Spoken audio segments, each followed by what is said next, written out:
tous et bienvenue dans la Minute Éductitieuse. Aujourd'hui, on va répondre à une question qui est très souvent posée. Mon chien peut-il monter sur le canapé? Oui ou non? Eh bien, comme tu le vois, la réponse c'est oui. Merci de nous avoir regardés. J'espère que tu as kiffé cette vidéo et on se retrouve tout bientôt dans un nouvel épisode. Non, je rigole. Tu te doutes bien que ça va pas être aussi simple. Allez, on va en discuter.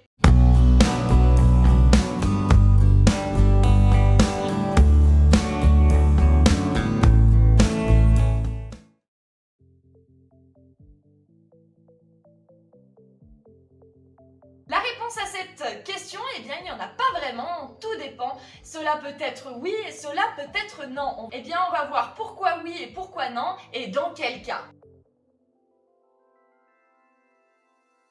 À la base de tout ça, eh bien, il y a le sens logique. Est-ce que mes chiens ont le droit d'aller sur le canapé ou est-ce qu'ils n'ont pas le droit d'aller sur le canapé? Eh bien, comme tu le vois ici, ils sont sur le canapé parce que, revenons en arrière, Neji, Jenna, Sky, allez, monte.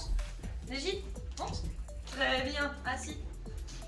Avant tout ça, eh bien, il y a déjà une question logique à se poser. Pourquoi est-ce que je ne voudrais pas, par exemple, que mes chiens montent sur le canapé? La première des choses est un principe de raisonnement et de logique. Pour ma part, il était hors de question dès le démarrage, avant même d'avoir mon chien, qu'il puisse monter de lui-même sur le canapé. Pourtant, comme tu vois, mes 3 chiens sont aujourd'hui sur le canapé. Mais si tu reviens en arrière, seulement si je leur demande. Pourquoi? Eh bien, simplement pour ma part, dès le démarrage, pour un souci de propreté et d'hygiène, eh bien, je n'avais pas envie que mes chiens montent sur le canapé comme ils le souhaitaient à leur guise. Imagine-toi rentrer d'une randonnée boueuse, puisqu'ils aiment bien se coucher dans la boue et dans les flaques de boue, ou même un chien qui, par erreur, je ne sais pas, marcherait sur une crotte avant de rentrer dans la maison et montrait illico, se coucher et se faire la toilette sur ton canapé, eh bien, pour moi, c'était exclu. Mes chiens ont toutefois le droit, eh bien, de monter sur le canapé si on leur demande au préalable, sous condition, eh bien, qu'ils descendent immédiatement si on le leur demande. Je te rassure, eh bien, mes chiens ne s'en portent pas moins bien puisque nous avons fait attention à leur confort. Ils ont donc accès, bien évidemment, à un panier qui est tout aussi confortable à terre et n'éprouvent pas le besoin, eh bien, de venir sur le canapé. Ils peuvent couler des siestes cosy et confortables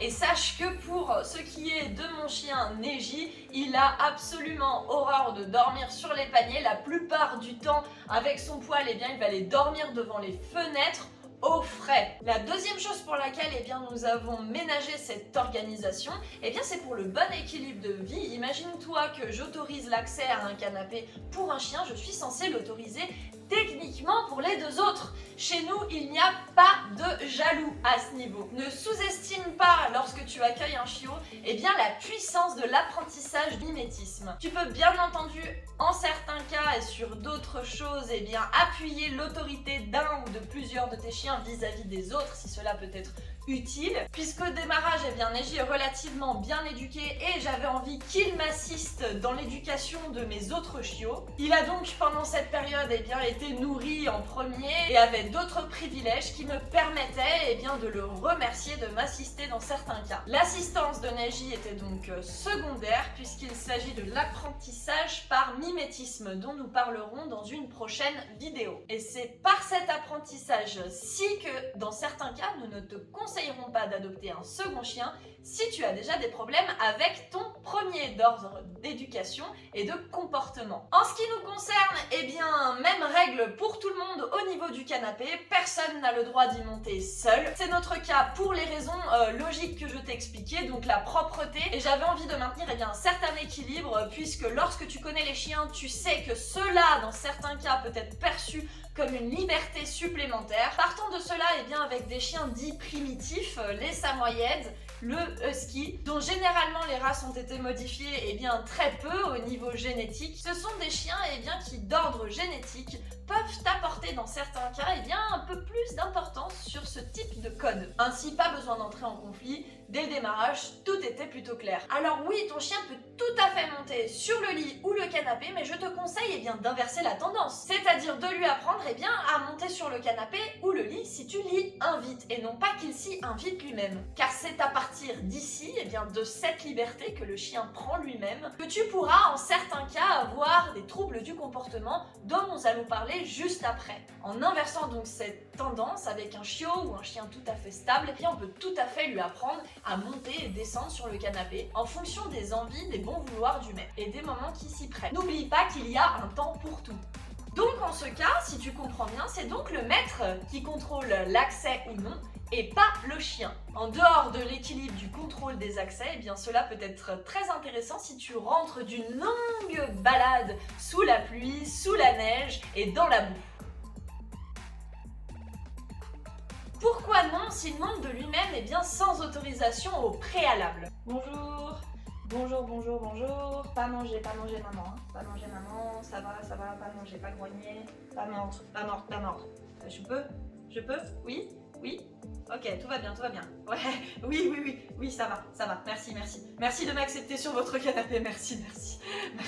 Il faut savoir, puisque ce n'est pas un chiffre négligeable, que 95% ou 95% pour les Français des morsures résultent de morsures sur le canapé. Il s'agit la plupart du temps, puisque n'oublions pas qu'il y a toujours un environnement et un contexte, très souvent d'un chien qui peut monter au gré de son bon vouloir et accéder au canapé comme il le souhaite, un chien plutôt codé ou caractériel qui va s'approprier le canapé et décider de qui peut-y monter ou non. En ce sens, c'est donc un petit peu problématique de lui avoir appris à monter sur le canapé au gré de son bon vouloir. Cela n'arrive évidemment pas tout le temps, tu peux avoir des chiens qui sont très cool, qui ont fait un petit peu tout ce qu'ils voulaient durant toute leur vie et n'ont jamais présenté de troubles de comportement. Il s'agit de 10 à 15% de la généralité des chiens, mais dans 90 à 85 ou de 90 à 85% des cas, cela peut arriver. Il s'agit d'un trouble du comportement. Ton chien grogne et peut mordre des personnes à qui il n'aurait pas autorisé l'accès au canapé. Bien entendu, dans de nombreux cas, cela s'explique par un chien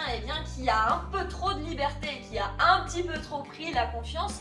Mais ne nous méprenons pas, il peut aussi y avoir quelqu'un qui lui fait peur, qui vient sur le canapé, ou une autre raison dépendant d'un autre contexte et d'un autre environnement. En fonction de la source des grognements ou des morsures, cela ne se traite pas de la même façon. Voilà pourquoi il est très important de bien comprendre pourquoi le chien a grogné ou mordu à ce moment précis. Comme je t'expliquais, dans de nombreux cas et majoritairement, c'est en général puisque le chien a un accès libre au canapé et qu'il a décidé de s'approprier le canapé. Il contrôle donc qui peut venir s'y asseoir ou non, et cela provient d'un déséquilibre au sein du foyer. Au niveau de déséquilibre, on ne parlera pas de dominance, puisque par exemple, si ton enfant de 12 ans veut prendre les clés de ta voiture pour aller en boîte de nuit, j'ose espérer que tu vas lui dire non. Est-ce que tu domines à ce moment-là ton enfant?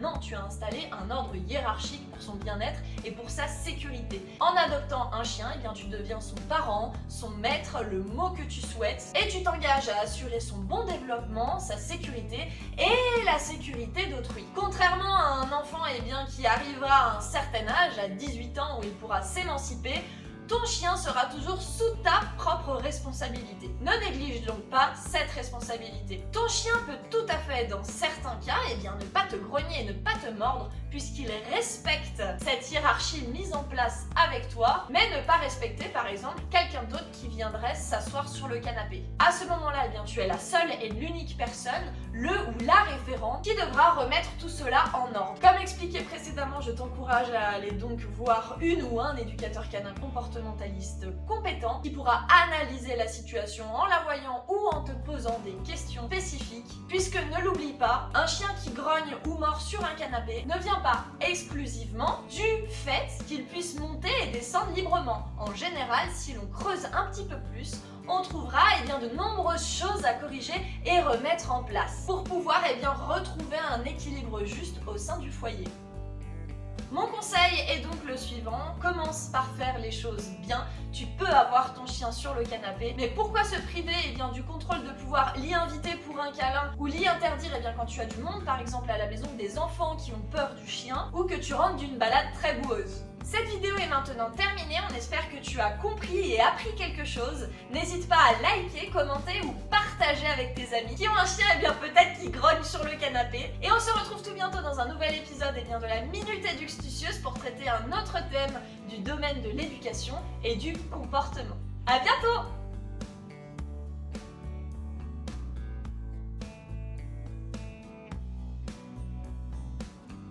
Descends! Lévi, descends!